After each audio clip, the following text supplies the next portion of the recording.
Dhurandhar the revenge. तो दोस्तों, आज हम आपको एक ऐसी कहानी सुनाने वाले हैं जो आपको अंदर तक हिला देगी। धुरंधर द रिवेंज। सुनो, अगर आपने इसका पहला पार्ट नहीं देखा है तो पहले वो देख लो, नहीं तो कहानी समझ नहीं आएगी। मैंने पहले पार्ट की कहानी भी बताई है और उसका लिंक नीचे डिस्क्रिप्शन बॉक्स में है, तो आप पहले फर्स्ट पार्ट देख लेना और फिर ये सेकंड। ओके, तो बिना किसी देर के स्टार्ट करते हैं। और हाँ, अगर आपको ये एक्सप्लेनेशन पसंद आए तो वीडियो को लाइक करना और चैनल को सब्सक्राइब करना बिल्कुल भी मत भूलना, और कमेंट करके बताना कैसे लगी आपको ये वीडियो। तो कहानी स्टार्ट होते ही हम हमजा के अंधेरी दुनिया में पहुंचते हैं। यहाँ उसका पिछला जीवन सामने आता है। ये वो पल है जो बताते हैं कि वो इस भयानक रास्ते पर कैसे आया। असल में उसका नाम हमजा नहीं, जसकीरत सिंह रंगी था। पंजाब के एक छोटे से खुशहाल गांव में वो अपने परिवार के साथ बहुत शांति से रहता था। उसके परिवार में उसके माता पिता और 2 बहनें थीं। उसके पिता सेना में सूबेदार थे और दादाजी ने भी देश की सेवा की थी, इसीलिए जसीर में भी फौज में जाने का जोश था। उसने अपना सपना पूरा किया और सेना में शामिल हो गया। लेकिन जब जसीर देश की सेवा के लिए ट्रेनिंग ले रहा था, तभी उसके गाँव में एक बहुत बुरा काम हुआ। उसके पिता का एक छोटे से जमीन के टुकड़े को लेकर गाँव के ताकतवर MLA सुखविंदर सिंह से झगड़ा हो गया। ये छोटा सा झगड़ा इतना बिगड़ गया कि सुखविंदर और उनके 12 साथियों ने मिलकर जस्सी के पिता को बेरहमी से मार डाला। उन्होंने उन्हें उन्हीं के खेत में फांसी पर लटका दिया ताकि पूरा गांव डर जाए। और उनकी पागलपन यहीं खत्म नहीं हुई। उन बुरे लोगों ने जस्सी की 2 बहनों को पकड़ लिया। हरलीन के साथ उन सब ने बहुत गलत काम किया और उसे मार डाला, लेकिन जसलीन को उन्होंने जिंदा छोड़ दिया, सिर्फ इसलिए ताकि उसे और भी बुरी तरह से तड़पा सके। उसे उठाकर पास के खेत की एक ट्यूबवेल जैसी जगह में कैद कर लिया, जहाँ हर रोज उसके साथ जानवरों जैसा सलूक होता था। जब जस्सी अपनी ट्रेनिंग पूरी करके लौटता है तो उसके सामने ये दिल तोड़ने वाली सच्चाई आती है। उसकी दुनिया पूरी तरह टूट चुकी थी। उसे पता चला कि उसकी मां ने पुलिस में शिकायत करने की कोशिश की थी, लेकिन MLA सुखविंदर का डर इतना था कि पुलिस ने भी कुछ नहीं किया। कोई केस दर्ज नहीं हुआ, कोई सुनवाई नहीं हुई। न्याय की सारी उम्मीदें खत्म हो चुकी थी और यहीं से शुरू हुई जस्सी के हमजा बनने की कहानी। इसके बाद जस्सी अपने पुराने दोस्त गुरवास पिंडा के पास पहुंचता है। पिंडा, जिसे बचपन से ही जसलीन से प्यार था, उसकी आंखों में भी अब बदले की आग जल रही थी। पिंडा के पिता पंजाब के ड्रग्स का कारोबार करते थे और उनका माल यूपी के बड़े गैंगस्टर असीम अहमद से आता था। इसी काम के सिलसिले में पिंडा नया ऑर्डर देने के लिए यूपी के इलाहाबाद जाता है और जस्सी उसके साथ होता है। ऑर्डर देते समय पिंडा बड़ी चालाकी दिखाता है। ड्रग्स के साथ साथ वो असीम से एक AK-47, कुछ मैगजीन और कुछ और बंदूक मांग लेता है। असीम अहमद ये सुनकर हैरान रह जाता है। बंदूक की क्या जरूरत पड़ गई तुम्हें? तुम लोग तो सिर्फ ड्रग्स का धंधा करते हो, वो पूछता है। पिंडा तुरंत झूठ बोलता है कि ये सब उसके पिता ने मंगवाया है। असीम को कोई शक नहीं होता और वो हथियार पिंडा को दे देता है। बस फिर क्या था, पिंडा को बंदूक और मैगजीन मिल चुकी थी। उसने एक पल की भी देर किए बिना सब जस्सी को थमा दिया। अब जस्सी के हाथों में वो हथियार थे जिनकी उसे अपने बदले के लिए सबसे ज्यादा जरूरत थी। वो सीधे MLA सुखविंदर सिंह के घर की तरफ निकलता है, अपनी बहन को बचाने के लिए नहीं, बल्कि न्याय का हिसाब बराबर करने के लिए। सुखविंदर के घर में पहुंचते ही जस्सी एक एक करके उसके पूरे परिवार पर कहर बनकर टूट पड़ता है। ये सीन इतने रोंगटे खड़े कर देने वाले हैं कि आपकी सांसें अटक जाएंगी। जस्सी बिना रुके उन सभी 12 लोगों को मौत के घाट उतार देता है जिन्होंने उसकी जिंदगी नरक बनाई थी। आखिर में वो सुखविंदर सिंह को पकड़ता है और उससे चीख कर पूछता है, मेरी बहन कहाँ है? मरते मरते सुखविंदर सच उगल देता है कि जसलीन को खेत में बने ट्यूबवेल वाली जगह पर रखा गया है। इसके बाद जस्सी उसे भी खत्म कर देता है और बिजली की तेजी से उस जगह पर पहुंचकर अपनी बहन को बचा लेता है। लेकिन इस खूनी खेल का अंजाम अभी बाकी था। जस्सी पर 12 लोगों की हत्या का आरोप लगता है। उसके वकील उसे बचाने की पूरी कोशिश करते हैं, लेकिन केस इतना साफ था कि उसे फांसी की सजा तय लगती है, चाहे वो आर्मी का जवान ही क्यों न रहा हो। पुलिस उसे जेल भेज देती है और फांसी की सजा लगभग तय हो जाती है।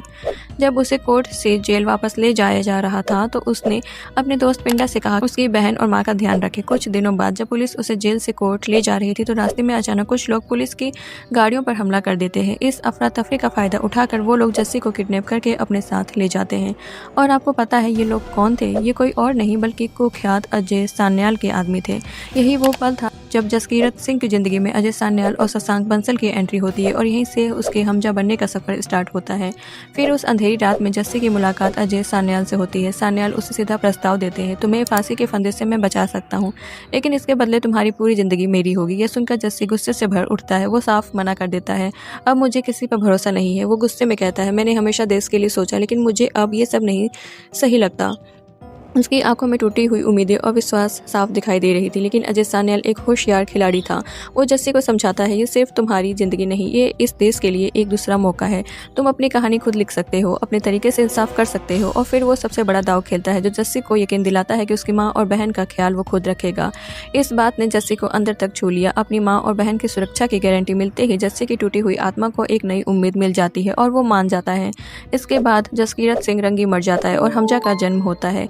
उसे एक नई पहचान दी जाती है, एक नया नाम और एक नई जिंदगी। यहीं से उसकी खास ट्रेनिंग स्टार्ट होती है। उसे एक खतरनाक मिशन के लिए तैयार किया जाता है, जहां उसे देश के सबसे बड़े दुश्मनों से मुकाबला करना था। और क्योंकि उसे पुलिस कस्टडी से किडनैप किया गया था, तो सरकार इस बहाने उसकी माँ और बहन को पूरा सपोर्ट देती है। उन्हें हर महीने 5,000 रुपये मिलना स्टार्ट हो जाते हैं, जो अगले 36 सालों तक जारी रहने वाले थे। वहीं दूसरी तरफ जस्सी की माँ और बहन को यही लगता था कि उस किडनैपिंग के दौरान उनके बेटे भाई की मौत हो चुकी थी। उनकी नज़रों में जस्सी अब इस दुनिया में नहीं था, यानी जस्सी अब अपनी फैमिली के लिए एक अतीत बन चुका था और हमजा बनकर एक नई गुप्त जिंदगी जी रहा था। और अब हमजा का असली मिशन स्टार्ट होने वाला था। अजय सान्याल उसे बताता है कि जब तुम कराची पहुंचोगे तो वहाँ तुम्हारी मुलाकात आलम जोश वाले से होगी। वो हमारा सीक्रेट एजेंट है, जो कभी तुम्हारे सामने नहीं आएगा, लेकिन हर पल तुम्हारी मदद करता रहेगा। यार, ये मिस्ट्री एजेंट कौन था, ये हमें इस मूवी के आगे में पता चलेगा और ये जानना तो बेहद दिलचस्प होने वाला है। खैर, हमजा को दुबई से कराची भेज दिया जाता है अपने मिशन को अंजाम देने के लिए। और यहीं से हमारी कहानी प्रेजेंट में आती है, यानी साल 2009 में। ये ठीक वही सीन था जहां धुरंधर का फर्स्ट पार्ट खत्म हुआ था। और आपको याद ही होगा कि फर्स्ट पार्ट के क्लाइमेक्स में रहमान डकैत की मौत हो चुकी थी और उसे मारने वाला कोई और नहीं बल्कि हमारा हमजा ही था। उसकी मौत से पूरे माहौल में एक अजीब सा तनाव फैल गया था और इसी बीच हमजा अकेले में बैठकर अपनी ज़िंदगी के हर उस दर्दनाक पल को याद कर रहा था। इसने उसे जसकीरत से हमजा बनाया। तो अब तक जो कुछ भी हमने देखा वो सब हमजा की यादें थी, उससे उसके अतीत के वो टुकड़े जिन्होंने उसे एक नया रूप दिया था। फर्स्ट पार्ट में हमजा ने रहमान डकैत को मार गिराया था, लेकिन लियारी में सबको यही लग रहा था कि ये काम असलम ने किया है और इसी गलतफहमी की वजह से रहमान डकैत का भाई उजैर असलम से अपने भाई की मौत का बदला लेने पर तुला हुआ था। वो किसी भी कीमत पर असलम को खत्म करना चाहता था। इसी बीच रहमान डकैत की मौत के बाद लियारी में छोटे छोटे गैंग्स एक्टिव हो गए, लेकिन धीरे धीरे अरशद पप्पू का नाम सबसे ऊपर आने लगा। अब पूरे लियारी पर उसी का राज चलने वाला था। इसी उथल पुथल के माहौल में हमजा एक मास्टर स्ट्रोक खेलता है। वो उजैर के सामने अरशद पप्पू के एक खास आदमी रिजवान को पकड़ ले के आता है, लेकिन कहानी में ट्विस्ट ये था कि रिजवान भी हमजा की तरह ही एक इंडियन एजेंट था, जो अंदर ही अंदर अरशद पप्पू के गैंग में घुसकर काम कर रहा था। और यहाँ पर रिजवान उजैर को बताता है कि एसपी असलम के साथ साथ रहमान डकैत की मौत में अरशद पप्पू का भी हाथ था। और यह सब कुछ रिजवान ने हमजा के कहने पर कहा था। यह सुनकर उजैर का गुस्सा 7वें आसमान पर पहुंच जाता है। अब वो अरशद पप्पू को भी खत्म करने की ठान लेता है और अब उजैर के पीछे हमजा जैसा शातिर दिमाग और ताकतवर एजेंट खड़ा था, जिसकी वजह से उजैर को और भी ज़्यादा हौसला मिल गया था। दोनों मिलकर पूरी लियारी में दहशत फैलाने लगते हैं। अब दोनों गैंग्स के बीच खुला युद्ध छिड़ जाता है। एक तरफ अरशद पप्पू का गैंग था और दूसरी तरफ हमजा और उजैर का गैंग। पूरी लियारी में हर जगह टकराव शुरू हो गया। डर, धमकियां, सरेआम गोलियां चलना और बमबारी अब रोज की बात बन चुकी थी। हालात इतने बिगड़ गए थे कि हर दिन खून खराबा होना आम हो गया था। इस नए बवाल की वजह से अरशद पप्पू छुप कर बैठ जाता है और बाहर आने का नाम ही नहीं ले रहा था। इसीलिए हमजा एक खतरनाक प्लान बनाता है। वह कहता है लियारी में आग लगा दो ताकि वो मजबूर हो जाए बाहर निकलने के लिए। फिर हम देखते हैं कि हमजा और उजैर हालात को और भड़का देते हैं। चारों तरफ जोरदार धमाके होने लगते हैं। पूरी लियारी आग की लपटों में घिर जाती है। हर तरफ अफरा तफरी मच जाती है। लोग जान बचाने के लिए भागने लगते हैं और अब डर के मारे छिपा बैठा अरशद पप्पू भी घबरा जाता है। वह तुरंत जमाली को फ़ोन करता है, जो कि हमजा का ससुर भी था। अरशद पप्पू जमाली से मिन्नतें करता है कि वह जैसे भी हो उसे इस सुलगती हुई लियारी से बाहर निकाले। इस पर जमाली कहता है अभी हालात बहुत ज़्यादा ख़राब है, यहाँ से बाहर निकलना नामुमकिन है। वह अरशद पप्पू को सलाह देता है कि उसकी एक पुरानी दूध की फैक्ट्री है, वो अपने आदमियों को भेजकर उसे वहाँ सुरक्षित पहुँचा देगा और जब हालात ठीक हो जाएंगे तो वो वहाँ से बाहर निकाल देगा उसको। अरशद पप्पू भी इस बात पर राजी हो जाता है। फिर हम देखते हैं कि जमाली के आदमी उसे गाड़ी में बिठाकर पूरी सिक्योरिटी के साथ उस दूध की फैक्ट्री तक पहुंचा देते हैं। लेकिन जैसे ही अरशद पप्पू फैक्ट्री में कदम रखता है, वहां हमजा और उजैर पहले से ही अपने लोगों के साथ मौजूद होते हैं। असल में ये पूरा प्लान हमजा का ही बिछाया हुआ था। उसके कहने पर जमाली ने अरशद पप्पू को यहाँ बुलाया था। और अब क्या था, उजैर अरशद पप्पू पर भूखे शेर की तरह टूट पड़ता है और उसे बेरहमी से मारता है। फिर वो उसे गाड़ी के ऊपर बांध देता है और रस्सी को पकड़े रहता है, जबकि हमजा गाड़ी चलाते हुए उसे पूरी लियारी में घुमाता है। हर कोई इस खौफनाक मंजर को देखकर डर जाता है। यह अरशद पप्पू के अंजाम का एक खूनी प्रदर्शन था। इसी के बाद उजेर सारी हदें पार कर देता है। वो अरशद पप्पू के सिर को धड़ से अलग कर देता है और उसके कटे हुए सिर से फुटबॉल बनाकर पूरी लियारी में खेलने लगता है। ये खौफनाक नज़ारा देखकर सब लोग सन्न रह जाते हैं। पूरी लियारी दहशत में चली जाती है और कोई भी आवाज़ निकालने की हिम्मत नहीं कर पाता। इसी दौरान हमजा चुपचाप यह सब कुछ अपने कैमरे में रिकॉर्ड कर लेता है। अगले सीन में हम देखते हैं कि जमाली इकबाल और एसपी असलम के साथ बैठकर ये वीडियो देख रहे थे। वीडियो देखकर एसपी असलम को तुरंत समझ आ जाता है कि उजेर का अगला निशाना वही है, इसलिए वह एक शातिर प्लान बनाता है उजेर को पकड़वाने का और फिर जेल के ही अंदर उसे खत्म कर देने का। दुनिया को बस यही बताया जाएगा कि उसकी मौत एक हादसा थी। ये सुनकर जमाली तुरंत हमजा के पास पहुंचता है और उसे बताता है कि एसपी असलम उजेर को गिरफ्तार करवाने वाला है ताकि बाद में जेल के अंदर ही वो उससे मरवा सके।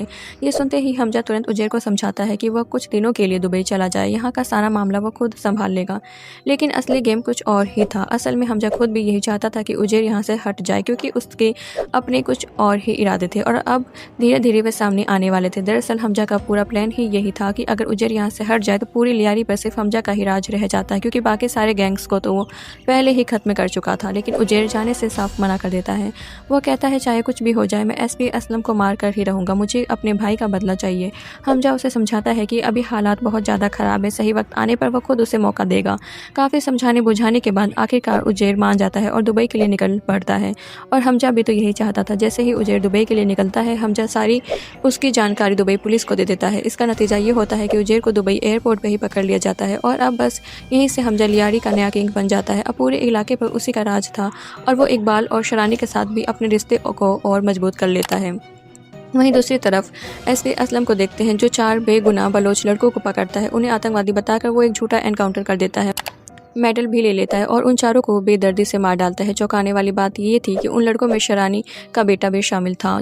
जब ये बात हमजा को पता चलती है तो उसे बहुत दुख होता है। वो कहता है कुछ भी हो उसे बेगुनाह छात्रों को नहीं मारना चाहिए था और इसीलिए वो अपने ससुर जमाली से कहता है कि उन्हें अपनी पार्टी बदलनी होगी। हमजा कहता है कि उन्हें जरवारी की पार्टी छोड़कर नवाज शरीफ की पार्टी में शामिल होना होगा। असल में ये दोनों पार्टियां एक दूसरे की कट्टर दुश्मन थी।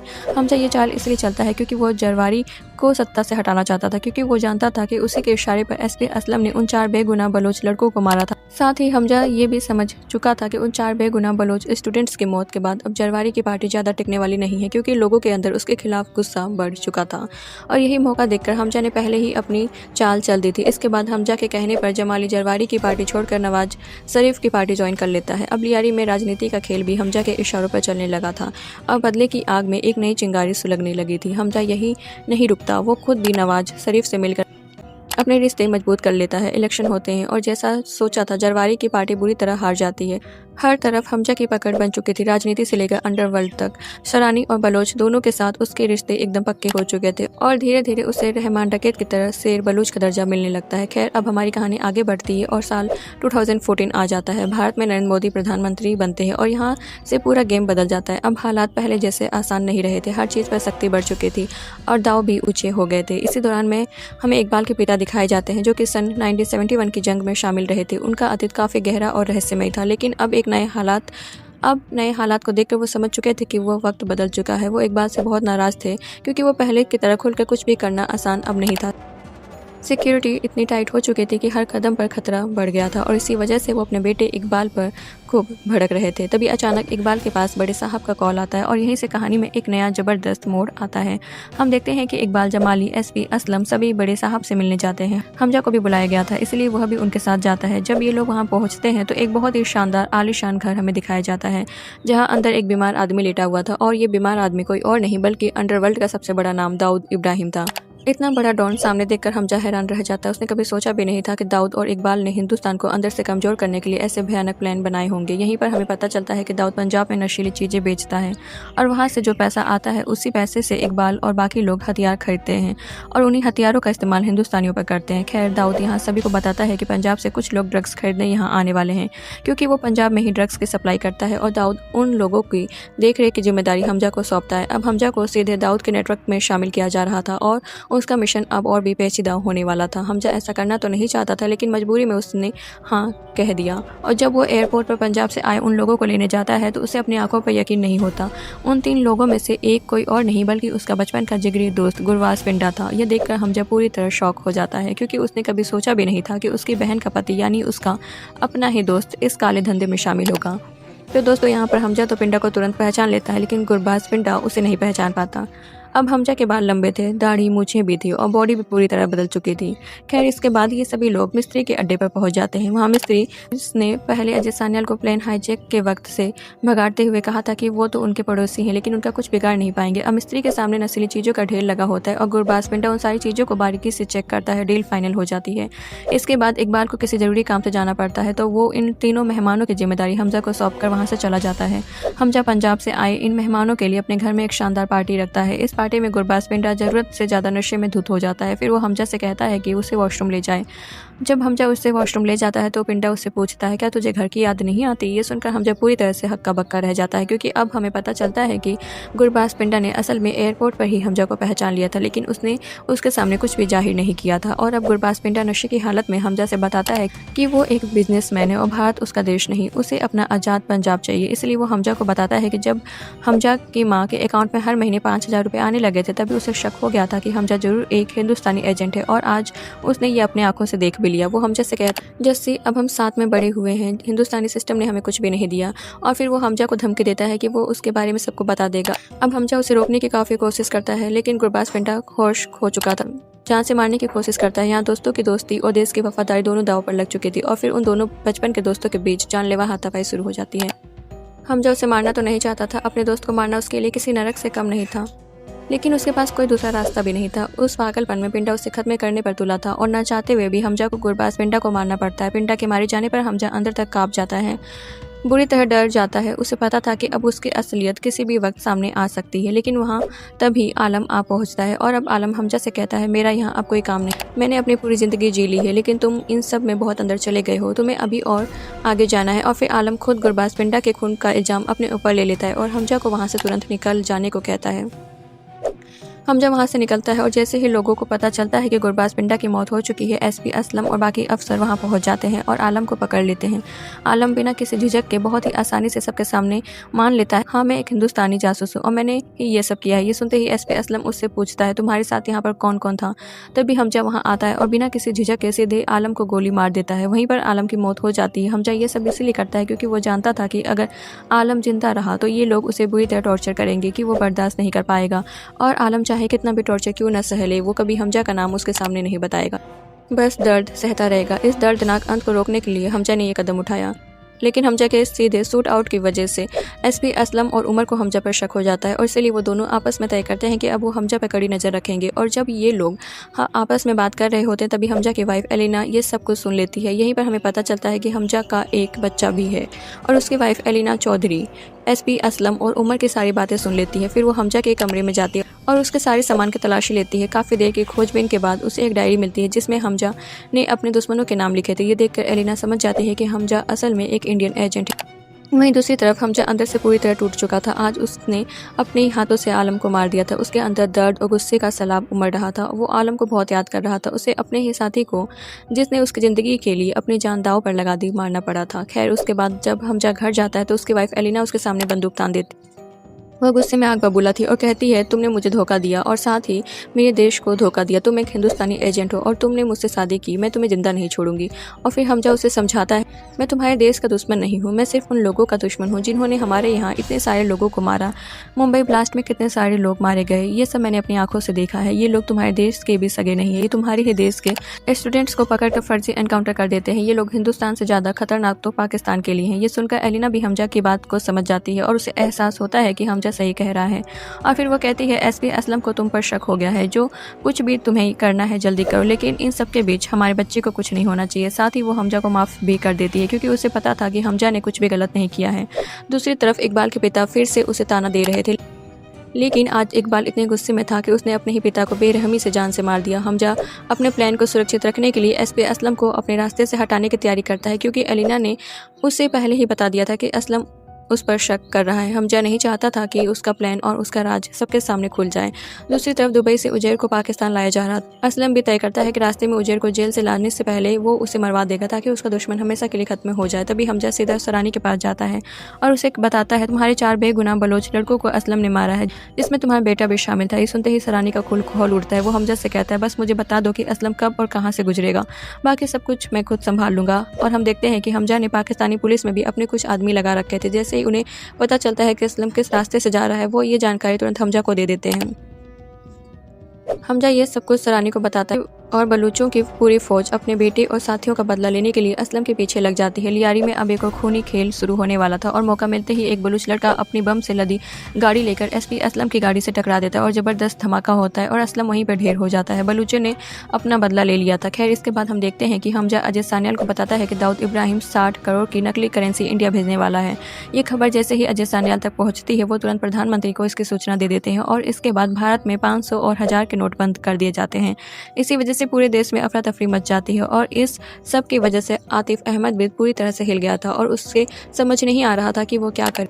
असल में आतिफ अहमद भी यूपी के इकबाल के कहने पर ही क्राइम और ड्रग्स सप्लाई किया करता था और इस खबर से जावेद खनानी भी पूरी तरह से बौखला गया था। इसी दौरान अजय सान्याल हमजा से कहता है कि उसे फ्री हैंड दिया गया है, जितने लोगों को मार सको मार दो, बाकी एजेंट्स भी इसी काम में लगे हुए। इसके बाद पाकिस्तान में कई आतंकवादियों को खुलेआम मौत के घाट उतार दिया जाता है। हमजा को भी देखते हैं जो कई लोगों को सीधा मौत के घाट उतार देता है, जिसमें जावेद खनानी और मिस्त्री भी शामिल थे। मिस्त्री को मारने से पहले हमजा उसकी बातचीत अजय सान्याल से करवा देता है। अजय के कहने पर मिस्त्री भारत माता की जय बोलते हुए मारा जाता है। इसके बाद समय आगे बढ़ता है और इंडिया पाकिस्तान पर सर्जिकल स्ट्राइक करता है और उसे एक करारा जवाब दे देता है। इसी दौरान आतिफ अहमद को भी किसी ने गोली मार दी और उसकी मौत हो जाती है। इसी बीच हमें साजिया नाम के एक डॉक्टर दिखाई जाती है जो एक आतंकी को हॉस्पिटल में जहर का इंजेक्शन देकर मार देती है। साथ ही वो हमजा को एक खास जहर देती है जिससे छूने भर से इंसान की हालत गंभीर हो सकती है और धीरे धीरे उसकी मौत हो जाती है। अगर कोई इसकी जांच करता तो सबको लगता कि फूड पॉइजनिंग की वजह से सब कुछ हुआ है। असल में साजिया ये जहर हमजा को देती है क्योंकि वो दाऊद को मरवाना चाहती थी, लेकिन हमजा चाहकर भी दाऊद को जहर नहीं दे पाता क्योंकि उसे बिल्कुल भी मौका नहीं मिलता। वहीं दाऊद को लगता है कि हालात अब पूरी तरह उसके खिलाफ होते जा रहे हैं, इसलिए वो इकबाल से कहता है कि इंडिया में कुछ आतंकवादी भेजकर हमला करवा दो ताकि सरकार पर दबाव पड़े। इकबाल को इसके लिए बड़े पैमाने पर हथियार चाहिए थे, उसे हमजा की जरूरत होती है। इसी वजह से इकबाल हमजा को बुलाता है। वहाँ बड़े बड़े आतंकवादी भी मौजूद होते हैं, लेकिन इसी बीच उमर को हमजा पर शक हो जाता है। वो एलिना के पास जाता है और उसके बच्चे को गन पॉइंट पर रखकर पूछता है हमजा कौन है। एलिना उसे बताना तो नहीं चाहती थी, लेकिन उसने अपने बच्चे की जान बचाने के लिए मजबूरी में उसे बता देती है कि हमजा एक हिंदुस्तानी एजेंट है। और अब यह सारी बातें उमर इकबाल को बता देता है, जिसके बाद इकबाल हमजा से कहता है कि हथियारों की डिलीवरी देने के लिए आ जाओ। हमजा रिजवान के साथ इकबाल के पास हथियारों की डिलीवरी देने पहुंच जाता है। रिजवान पैसे लेकर बाहर चला जाता है और इकबाल को पहले से पता था कि हमजा आया है। वो तुरंत हमजा को घेर लेता है और उसे बुरी तरह मारने लगता है, लेकिन हमजा यहाँ पर सब कुछ पहले से ही प्लान करके आया था। उसने अपनी तरफ सारी बलोच आर्मी को भी कर लिया था और ठीक 5 मिनट बाद एक बहुत बड़ा ब्लास्ट होता है। असल में जो हथियार इकबाल को दिए गए थे उसमें से सारे बम फट गए थे। हमजा वहाँ से निकलता है और इसी के साथ उसकी और इकबाल की सीधी फाइट स्टार्ट हो जाती है। वहीं बाहर पूरी बलोच आर्मी पहले ही से ही हमजा के साइड खड़ी थी, इसलिए पूरा माहौल हमजा के पक्ष में हो जाता है और अब वो बलूचों की पूरी फौज इकबाल और उसके आतंकवादियों पर टूट पड़ती है। गोलियां चलने लगती है और जोरदार ब्लास्ट होते हैं और पूरे इलाके में हड़कंप मच जाता है। यह सिर्फ एक लड़ाई नहीं थी, बल्कि ये लियारी का महायुद्ध था। डर के मारे इकबाल बाहर की तरफ बेतहाशा भागने लगता है और हमजा किसी भूखे शिकारी की तरह उसका पीछा करता है। लियारी की गलियों में अब यह आखिरी दौड़ चल रही थी। आखिरकार हमजा उसे दबोच लेता है और उस पर कोई रहम नहीं करता। इकबाल की पागलपन का अंत करते हुए हमजा बहुत ही बेरहमी से उसकी जान ले लेता है। इसके बाद हमजा आखिरी बार अपनी पत्नी एलिना को कॉल करता है। एक अजीब सी उदासी और भारीपन था उसकी आवाज़ में। वो उसे कहता है कि वह उससे और अपने बच्चे से बहुत प्यार करता है। एलिना समझ जाती है कि अब हमजा पकड़ा जाएगा और वो फ़ोन पर ही फुट फुट कर रोने लगती है। ठीक उसी समय उमर वहां आता है और हमजा को गिरफ्तार कर लेता है। इसके बाद हम देखते हैं कि ISI का एक खास अफसर हसन हमजा को बेइंतहा टॉर्चर कर रहा था ताकि उससे अहम जानकारी निकलवा सके। तभी हसन के पास अजय सान्याल का फ़ोन आता है। अजय हसन से साफ साफ कहता है कि अगर उसने अपना एजेंट हमजा वापस नहीं भेजा तो वह खबर फैला देगा कि हसन ने सिर्फ चंद रुपयों के लिए अपने देश की सारी खुफिया जानकारी इजराइल को बेची। दरअसल अजय के पास हसन का एक ऐसा वीडियो था जो कि उसके पोल खोल सकता था और अब जब हसन ने यह वीडियो देखा तो वो हमजा को वापस हिंदुस्तान सौंपने के लिए राजी हो गया, लेकिन उसे ये इल्ज़ाम किसी और पर तो लगाना था। पर तब इस पर हमजा कहता है कि उजेर किस दिन काम आएगा और इसी पर हसन और बाकी लोग इल्ज़ाम उजेर पर डाल देते हैं और उससे बेरहमी से जान से मार देते हैं। इसके बाद हमजा को रिहा कर दिया जाता है और उसे लेने के लिए एक कार आती है। अब हमजा उस कार में बैठता है तो अंदर जमाली को देखकर पूरी तरह शॉक हो जाता है और यही हमें पता चलता है कि जमाली ही वह आलम जूस वाला था, वही सीक्रेट एजेंट जो पिछले 45 साल से पाकिस्तान में रहकर भारत को सारी अहम जानकारी दे रहा था। जमाली हमजा से कहता है तुम चिंता मत करो, जो जहर तुम दाऊद को लगाने वाले थे वो मैंने पहले ही दाऊद को दे दिया है। वो मुस्कुराते हुए कहता है इसलिए दाऊद अभी बिस्तर पर तड़प रहा होगा। हमजा उससे पूछता है एलिना और उसके बच्चे का क्या होगा। जमाली बताता है कि इस वक्त उसके बारे में सोचना ठीक नहीं है और हमजा के लिए बेहतर यही होगा कि वो उन्हें भूल जाए। साथ ही जमाली कहता है कि हमजा ने अब तक बहुत काम कर लिया, इसलिए अब कुछ दिन तुम आराम करो। वो एक रहस्यमयी मुस्कान के साथ कहता है अभी तो बस शुरुआत है। इसके बाद हम हमजा को देखते हैं जो दोबारा से जस्सी बन जाता है और इंडिया अपने गांव लौट जाता है। यह सिर्फ एक वापसी नहीं थी, यह जस्सी का पुनर्जन्म था, एक ऐसे नायक का पुनर्जन्म जो देश के लिए अपनी पहचान, अपने रिश्ते और अपनी जिंदगी कुर्बान करने को तैयार था। यह अंत सिर्फ एक अंत नहीं था, यह एक नए सफर की शुरुआत थी। तो वाकई ये कमाल की कहानी है धुरंधर द रिवेंज की। सच में यह तो एक ऐसी फिल्म बन गई जो ऑडियंस को कुर्सी से हटने नहीं देगी। जस्सी का यह बलिदान और फिर उसका अपने परिवार को दूर से देखकर वापस अपने मिशन पर चले जाना, यह तो सीधे दिल पर लगता है और अगले मिशन की तैयारी यानी कि पार्ट 3 का माहौल बना देती है। तो गाइज़, अगर आपको ये वीडियो पसंद आए तो प्लीज़ उसे लाइक करें, चैनल को सब्सक्राइब करना मत भूलिएगा। Okay then see you in the next video. Bye bye.